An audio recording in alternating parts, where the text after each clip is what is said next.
Welcome to Amazing Business Radio with best-selling author and customer service and business expert, Shep Hyken. Shep will talk with some of the smartest thinkers in business to help make you more successful in your professional and personal life. This is Amazing Business Radio with Shep Hyken.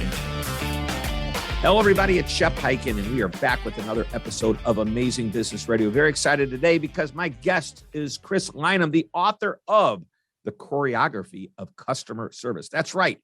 Choreography, which implies a dance move. And you'll see why that is very relevant to this interview we're going to have today in just a moment. But first, a couple of very quick announcements.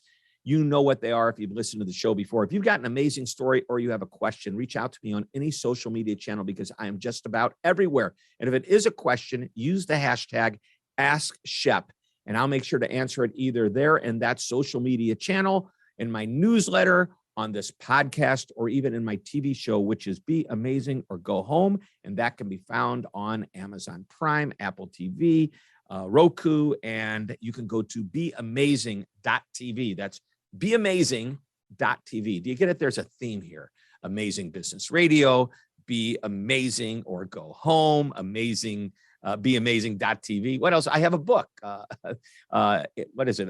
Amaze every customer every time. Why not? The word amaze. I love it. All right, everybody, let's jump into this interview with Chris. Welcome to the show. Thanks so much, Shep. I'm so excited to be here and to just kind of break bread with somebody that is obsessed with amazing customer service is a treat. Well, thank you. And I am totally obsessed. I think, drink, breathe it, eat it. And to my wife's disappointment all the time, because we're out, we're having dinner, and she looks at me and she knows, oh, this isn't going to go well. The server isn't very nice. He's not very attentive. How is Shep going to respond? All right, but it's not so bad. I've learned, I've calmed down. Maybe I've mellowed in my age. But Chris, you have a new book called The Choreography of Customer Service. I love the title, and it's been out for how long now? Just a couple of weeks. It came out on February 15th. All right. And, so right about a month or so since, that's perfect. And February 15th was a great day, and you can go to Amazon.com. You can get this book. But let me tell you why I love the word choreography, because it ties into your background. Share with us. I know about it, but I want everybody else to know about it too. Yeah. So I was in 1999. I was obsessed with swing dancing. I decided that I wanted to give this. I kept seeing this ad in the newspaper, of all things, for a ballroom dance instructor position that had a free training program. And so I responded to an ad for Arthur Murray Dance Studios, and I intended for it to be a summer job. And that was over 20 years ago. I've never left. And it's been wonderful. That's how I met my wife. We started out as dance partners, and then we became business partners in 2003. And this is Daisy. This is Daisy. And then it must have gone okay because she still married me 2 years later. And then. And how many kids? You have 4 kids. 5 kids. 5 kids. We have 5 kids. How did that one sneak in there when I wasn't looking? Yeah, I know. I'm asking the same question. 5 kids, and there are what ages? So my oldest just turned 13. So we officially are parents of a teenager, and then our youngest is 3. And we've got 1 boy and 4 girls. And so it is a lot of excitement. Oh, yes. A lot of estrogen. Yeah. Now there's a little testosterone there too, not just from your son, but you are 6'4". And I would never have known this when I'm looking at you as we interview, even though we do this on video, we do it through YouTube. You don't actually see the video. I get to see Chris. And when he told me he was 6'4", I go, I don't know how you can prove it. Stand up. I mean, not there. But you were a basketball player. You had aspirations of professional basketball. Yeah, that was really, when you're super tall in a family, like my dad's 5'11", he'd probably tell you he's 6 feet tall, but my dad's 5'11", my mom's 5'6" or something. And no one really knows. How tall was the mailman? Yeah, exactly. The mailman was 6'7".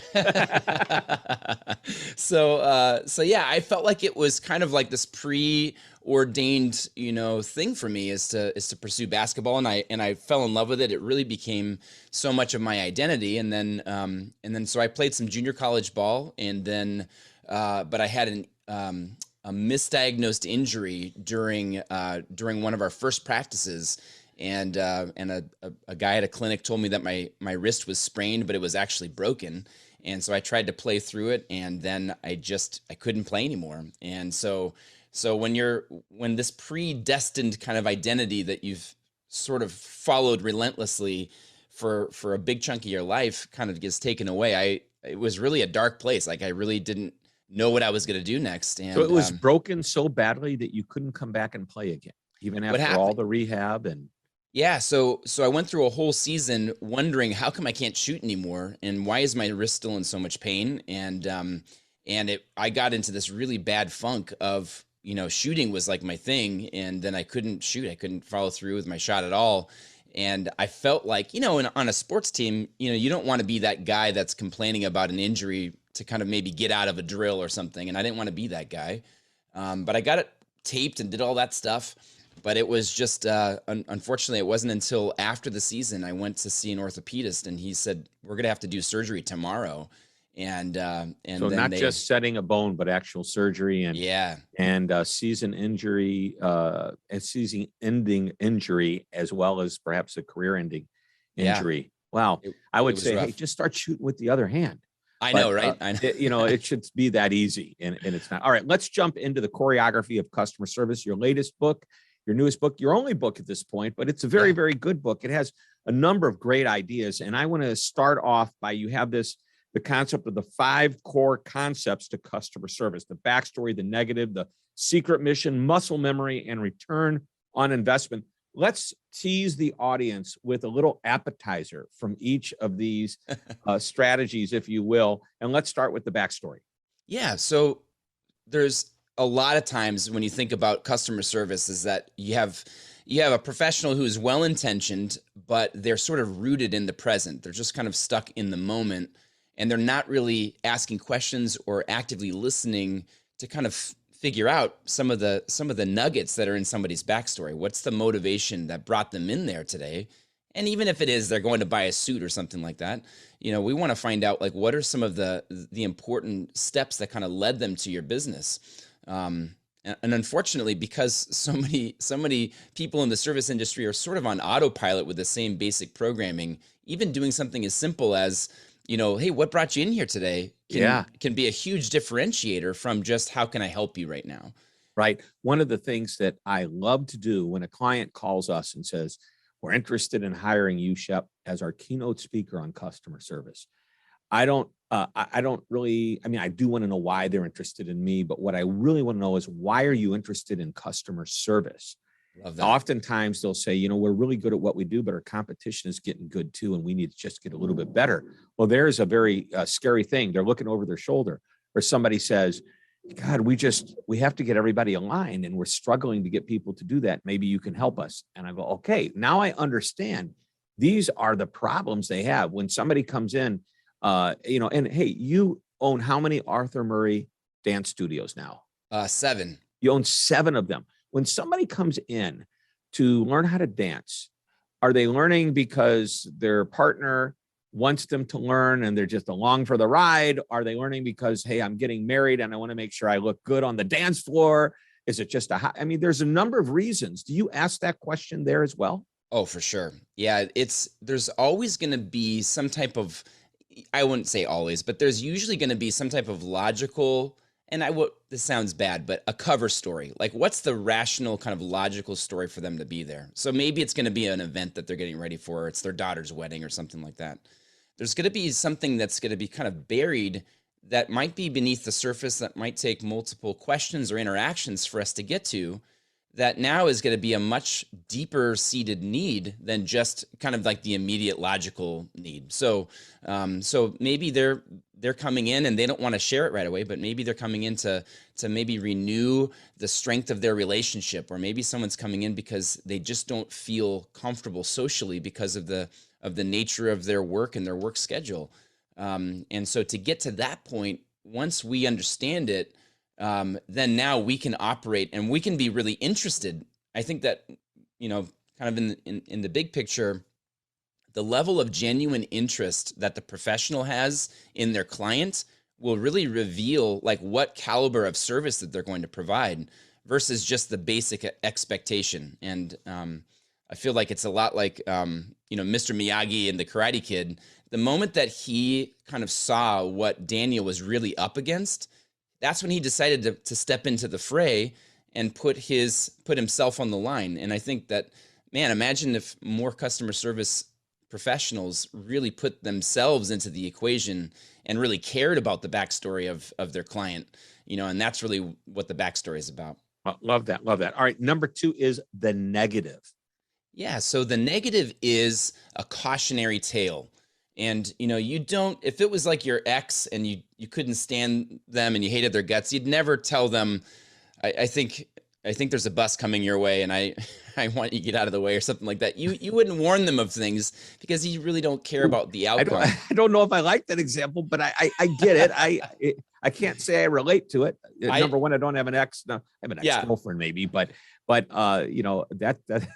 that's just a me. Visual. That's me needing a second cup of coffee, is I think what that is, Chef. But if you think about it, you don't give cautionary tales to people that you don't care about, right? And so maybe your coach or your spouse, or if you have an employee that you really genuinely care about, you're going to give them this cautionary tale. Your kids, you say, I would hate for you to take this option, even though it might seem like the only one available to you. And if we go this way, then that's going to kind of lead us to success, even if it's going to be a little bit more challenging.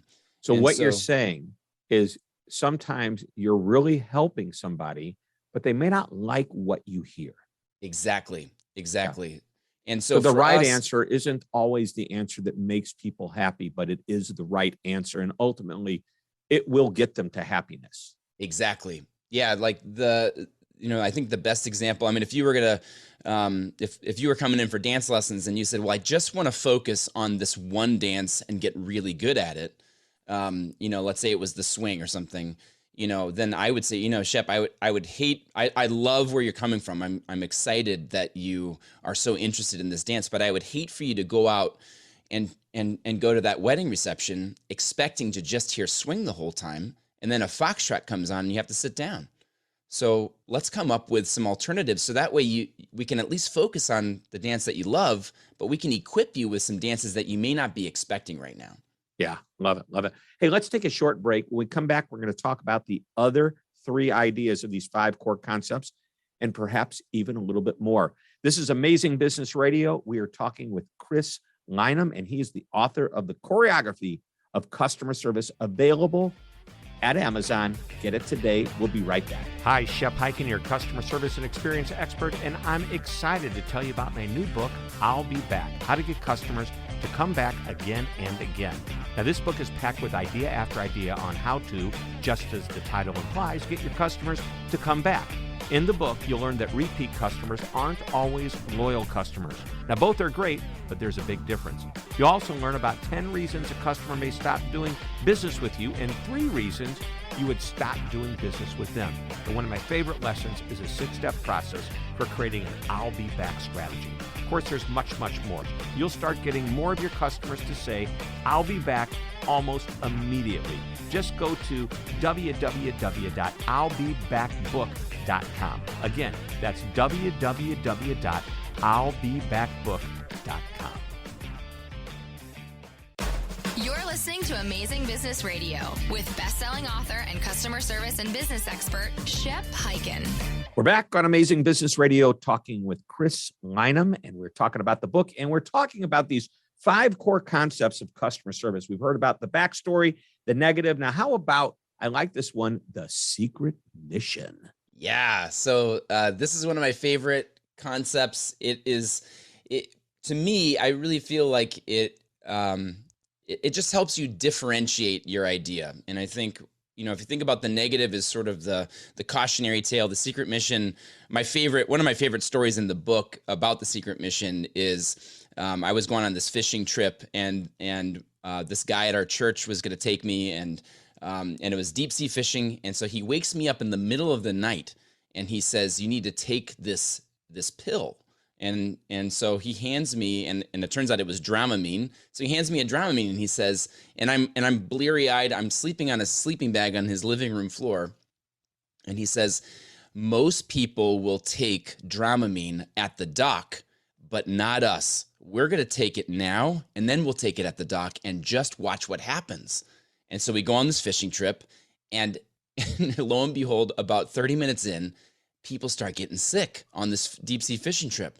And all of them had taken Dramamine right on the dock. And so every single time someone is kind of losing their lunch, he's looking over at me and he's kind of grinning in this weird sort of way, but we're on the inside scoop. We have this kind of agreement. And by the end of it, we were the only ones that didn't get sick on this horrible, this was a nightmare scenario for the church fishing trip. But it was such a fun example, that I used in the book. And I treasure this story because there's a lot of times where if you kind of can really articulate in service, what are the two paths that you could go on? Like there's a lot of people that will do this, but not us. Here's what we're going to do instead. So like a personal trainer might say, there's a lot of people that might, they might just do, weightlifting, but not us. What we're going to do is we're going to do 30 minutes of cardio right before so we can get your heart rate up and then watch what the results are going to be. And so when we kind of talk about this fork in the road moment, that's the secret mission. It's like, there's an acceptable option that will get you okay results, but this other option, the secret mission, is where we're gonna outperform even the average results. Right. I think another term for secret mission might be the secret step, the extra step that others, it's really sometimes a great differentiator. All right. Beyond the secret mission, you have something called muscle memory. I bet you tie this back to your, you could tie it both to basketball and to dancing, because when you practice something long enough, it becomes normal. For sure. Yeah. I mean, if you think, you get the guitars in the background too, is like a perfect scenario of like, what's the first signs of evidence that you're on the right path? And for us in dancing or basketball or music, anything, it's muscle memory. Like, can you go through a chord progression and actually get there without looking at your hands? And to get to that point, or as a basketball player, to be able to dribble down the court without having to look, that's huge. And for our dancers to be able to now maybe make transitions that they couldn't normally do means that we've mastered a part of the process. And so muscle memory in business would be like, what's going to be like the roadmap that you're actually on the right path? If you imagine if you were driving on a cross-country road trip, but there were no street signs or no mile markers, you might drive a little slower because you're not sure if you're going the right direction or not. And so when it comes to muscle memory, it's I'm laying out like what are the big road signs that we're on the right path. Right. So that way, you're going to feel like, you can trust me as the professional. Right. So I wrote an article today, right before we started our interview. This will show up probably right about the time the interview goes live. And I wrote about, somebody sent me this list of the things that require zero talent. I've seen this list before. So I actually went and Googled it, and I realized he copied it off of something, which is fine. He didn't copy all of it. He just took ideas from it. But what takes zero talent? Showing up on time is a zero talent. It's a trait, actually. Somebody that's on time. Being nice doesn't really take talent. It's a trait. It's an attitude. So I started thinking about it. For these traits to become natural, you have to practice them. Mm-hmm. That's it. Because then practice isn't about getting a deeper skill level. And some of what you're talking about, it is, playing guitar, dancing, shooting, a basketball the same way from the 3-point far away every time and getting it is muscle memory. But when you apply that to something that's more attitudinal, that trait becomes a habit. And once it's a habit, it's locked in as long as you keep practicing the habit. That's it. No, for sure. I mean, I saw a quote, and it was like an NFL article or something, and they said that, in many cases, availability is the best ability, and I think being there. Yeah. Ready to go. Up. That's it. Yep. My boss used to tell me, like, the only two things that you need to be successful as a dance teacher is good health and an open mind, because if you've got those two things, like, we can work with you. A little bit of skill, you need a little bit. Yeah. But that's what you develop when you start, is you have the open mind. Yeah. I like that. I like that a lot. All right. Number 5 of the 5 core concepts to customer service is return on investment.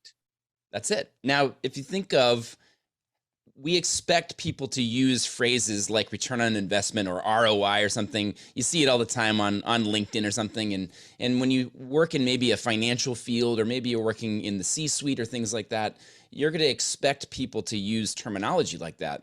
But now imagine you're working with somebody who's a frontline service employee. And if they communicate to you that their approach, their goal is to deliver a wonderful return on investment. Shep, I am here. Yes, I'm going to help you find a suit. But on top of that, when you get a compliment on how you look, that to me is my goal. That's going to be the return on investment for you and for me. What's the payoff?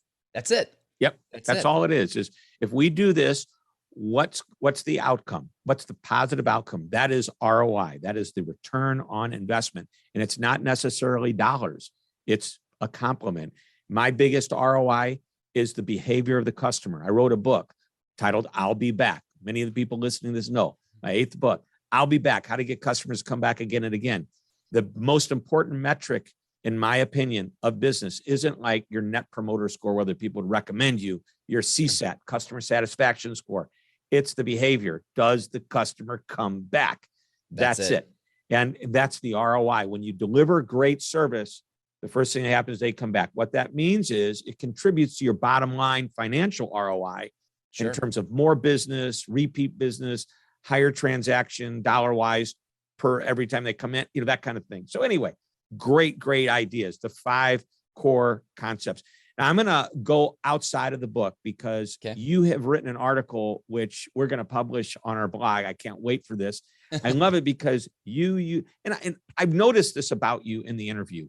You have stories, you do analogies, and you say, develop your team like a bank heist in 4 easy steps. Now, we've only got a couple of minutes here. But first of all, a bank heist, and your comment to me was, you don't, when you get ready to rob a bank, you don't have 4 guys that know how to pick locks. You got a getaway guy. One guy does know how to pick or whatever. But go ahead and give me the quick 4 easy steps. If they're easy, let's see if they're quick. Okay, so I think that to me, a bank heist is just, it's weird, but why is it that movies? You like movies about bank heists? In movies, why do we all root for crime to take place? Because for some reason we all have this fascination with these bank heist movies, and I think that part of it, at the core of it, is that we're really geared around like great teams, like operating sort of like an orchestra, and to be able to have this kind of like this symbiosis between like these different players, I think is always going to be so critical, and I think, so, one of the things, gosh, I should pull the article up here. But one of the things I would say is that, when it comes to, thinking about a bank heist is like you alluded to, is that you need to now be really honest and transparent about what your limitations are and then what your strengths are. So when you are open and you say, I am not the getaway driver. I've never passed a vision test or something. when you know that you've got somebody that is now open and honest about those things, then now it allows us to see who really is the stronger player in that particular capacity. Yeah, I get it. You play to the strengths. And let's go back to your basketball roots. Michael Jordan had a great team in the Chicago Bulls. Would Michael Jordan have been Michael Jordan without Scottie Pippen? Yeah. Michael Jordan would have been a great player, but Scottie Pippen helped them be an even better player. Oh, for sure. And if you think about players, even in basketball now, they have like positionless basketball, which is like this really cool concept, but it's really hard to pull off. And they say that in basketball, the easiest person to guard is a ball hog. And that would be like now in the bank heist scenario, imagine if you have George Clooney or somebody's playing this guy and he's the mastermind, but he's trying to do all the jobs. You're thinking Ocean's 11 right now. Yeah, exactly. So he likes bank heist movies. I know, casino heist movies. You know what it is too? I love when they would do the scale models of everything too. I just thought that was always really cool. The other thing about the bank heist is that if you think about, what are you doing in terms of simulating a real active environment? And so a lot of times what happens is that we sort of gauge people's personality traits in a service industry but we don't necessarily simulate them and put them under the pressure of like a real life environment. So we might look at things in a post-mortem sense, but we're not looking at things in a pre-mortem sense. And so when we think about like, what is that environment going to look like? How can we simulate that best? If you think about it in the movies, they're going through and they're timing the guy that's going to pick the lock on the safe. They're timing how many times, if you think about Ocean's 11, they're seeing if they can get that gymnast guy to like crawl through a little shaft and to kind of get through the air duct. And so I think simulations, so it's not just feedback. I read this in a book, and I forgot the name of the book, but it talked about it's practice. Yeah, it's feed forward instead of feedback. Yeah. And you know what? We look at your dance business. If you want to get good, you can't just say, I'm going to take a lesson now. I'm going to go out and be the hit of the wedding. Okay. For sure. Or the party. No, you have to practice, and you got to come back and practice some more. So it's what you do in customer service. When we work with our clients and their teams, we put them through practice. We ask them over and over again to do some of the same things a different way, but it's the same exercise, tweaked a little bit different to get them used to different scenarios. And over time, they become very aware, they become very comfortable, to go back to, the muscle memory, if you will, one of your 5 core concepts. So we have just like 1 minute left. And I always ask the one thing question. What's the last thing, the last nugget of wisdom you want to share with us today? I really believe that the biggest limitation when it comes to improving the culture of service on a team doesn't have to do with necessarily the people on the team, but I think it has to do with like the overall mentality to the need. I think that what happens is that we treat things like communication skills as nature instead of nurture. And I believe that it's something that can be nurtured, just like dancing is not a nature. It's a nurture. It's a skill. Guitar, no different. Basketball. And so I believe that when we kind of see the need for it, businesses lost $63 billion per year because of bad customer service. It's actually more than that now. Yeah. Crazy. Yeah. And if you tack on like hiring and retraining and all that stuff, all of the operational costs. Yeah. It's crazy. Oh my gosh. And, when you think about companies that are willing to now pay maybe less skilled employees more just to stick around so they don't have to, take on those costs again, I think we've kind of got stuck into like a really bad cycle instead of really just investing the time into nurturing the skills of communication and not just expecting it just to be the next nice person is going to solve all your problems. Right. Nice is important. Nice is foundational. But there's skills around nice that are really, really important to add on. And those are whether they're communication skills, even empathy, you might say is an attitude, but you have to sometimes teach people what empathy is because that's something they might not necessarily understand. Anyway, great ideas, great thoughts. The book, again, it's called The Choreography of Customer Service. The author and our guest today is Chris Lynam. Thank you for being on Amazing Business Radio. Thanks so much, Shep. I had such a great time. It was so great chatting with you. Yeah, it was. I hope to have you back again. So write another book. Hurry up. Done. All right, everybody. That wraps it up. Another episode of Amazing Business Radio. We will be back next week with another interview. So please come back. And until that time, this is Shep Hyken reminding you to always be amazing.